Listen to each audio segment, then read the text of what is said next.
Well, it's time for business now. We say hello to Kemi Knight. You two have been keeping a score ahead of the match, a different kind of score. This is in the battle of the sponsors. Nike and Adidas locked in a tight standoff as the tournament heats up. Both companies view this World Cup as their opportunity to convert the US football boom into long-term market share. Neither company has publicly disclosed just how much they're spending on advertising, but we've seen the celebrity ad campaigns and it's certainly in the millions. They don't quite face the same stakes, though. Nike has been going through a rough time on the sales front, the company's latest results showing a slower turnaround than investors hoped for, with sales in China particularly low. Adidas, meanwhile, has been on a roll, getting a boost from the gear up to the World Cup and reporting much stronger than expected first quarter sales at the end of April. On the pitch, though, they're pretty much neck and neck, with 3 teams each. Of the 8 teams left in the tournament, Nike sponsors France, England and Norway, while Adidas has Spain, Argentina and Belgium. Puma has the remaining 2, Morocco and Switzerland. And there's another factor here, though, because, of course, there are the football shirts, but the boots are a completely separate deal. So Adidas have got Messi or Lamine Yamal, but Nike have got Mbappe, Haaland or Rashford, while Harry Kane has been sporting some lovely Skechers, dad style. Nike still supplies more players than anyone else at this tournament, but that dominance is shrinking and Adidas is closing the gap slowly but surely, kitting out about 40% of the players compared to just a third back in Qatar. Nike, however, has already landed a blow that goes beyond this tournament because starting in 2027, it will take over Germany's kit from Adidas, ending a partnership that's lasted more than 70 years, something that's drawn real political backlash from home. So safe to say execs on both companies will be watching these match results just as closely as we will, because it could shape their sales figures for the end of the year.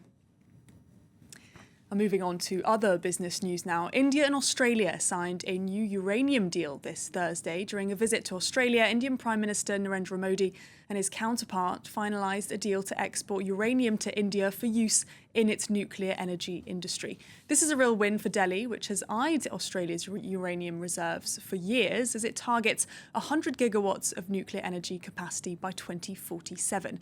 Meanwhile, Canberra is looking to diversify its trade beyond its top partner, China. Brian Quinn explains. Smiles and handshakes in Melbourne on Thursday as Indian Prime Minister Narendra Modi hailed the sealing of a deal to supply his country's nuclear energy sector with Australian uranium. Australia's huge uranium reserves are directly connected to India's nuclear journey. This is an historic opportunity for us to increase our cooperation in this area.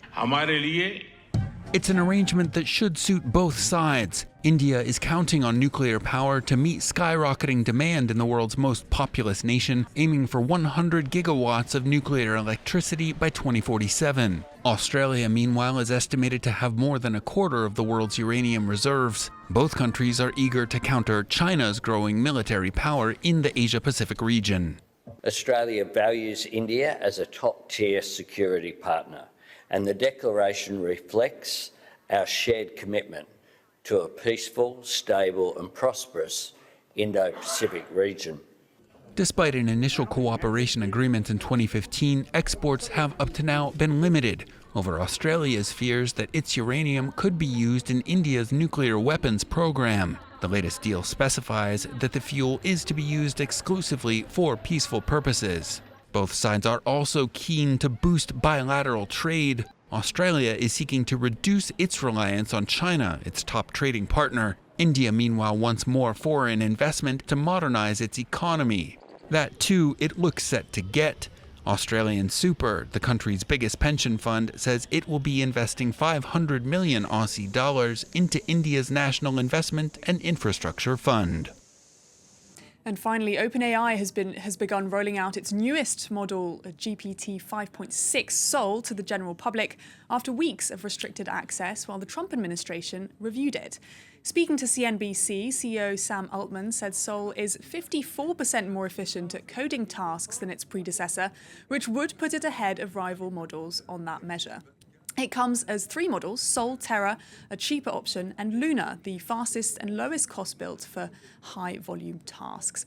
The rollout had been limited to around 20 vetted partners, while the Commerce Department evaluated the model, looking in particular at coding, biology, and cybersecurity capabilities.